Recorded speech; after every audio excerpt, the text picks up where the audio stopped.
High বন্ধুরা, ঘুরতে এসে দেখি সবাই নৌকা করে পারাপার হচ্ছে। তা আমারও ইচ্ছে হলো একটু আমরাও পারাপার হব। তাই দাদাভাইকে একটু দাঁড়াতে বললাম। ছুটে এসে বোটে উঠতেই আমাদের ইঞ্জিন স্টার্ট দিয়ে দিল। আমাদের বোটে দাদারা, ভাইরা, বোনেরা, মায়েরা সবাই একসাথেই পারাপার হচ্ছে। তা আমিও উঠে গেলাম।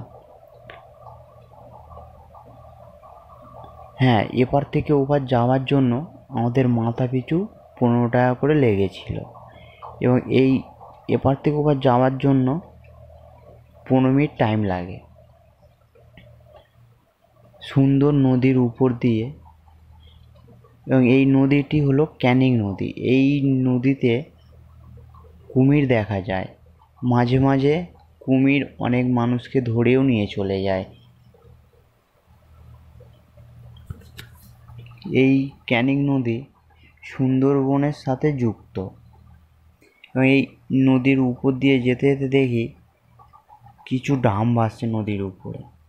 দাদাভাইকে জিজ্ঞাসা করলাম ড্রামের ভিতরে কি থাকে। দাদাভাই বলল মাছ ধরার জন্য জাল থাকে।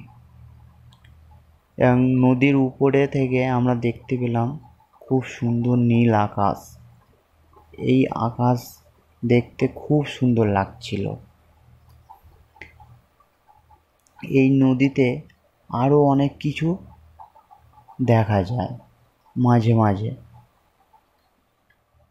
এবং দেখি যে দূরে, অনেক দূরে কিছু মানুষ নৌকায় করে কি যেন নিয়ে এসে তোলাতুলি করছে। দাদাভাইকে জিজ্ঞাসা করতে দাদাভাই বলল যে সবাই মাছ ধরে নিয়ে এসছে বিক্রি করার জন্য নদী থেকে। তা আমি জিজ্ঞেস করলাম কি এই নদী থেকেই? বললো হ্যাঁ, এই নদী থেকেই মাছ ধরে নিয়ে এসছে।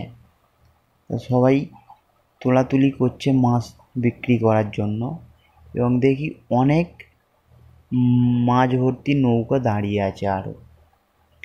এবং আমরা দেখতে দেখতে আমাদের ফেরিঘাটে চলে এসেছি। খুবই ভালো লাগছিল। কিন্তু হ্যাঁ, এখানে আগে আমাদের দাদাভাই নেমে গিয়ে বোটটা ধরলো। ধরার পর আমাদের একে একে নামবার সুযোগ করে দিল।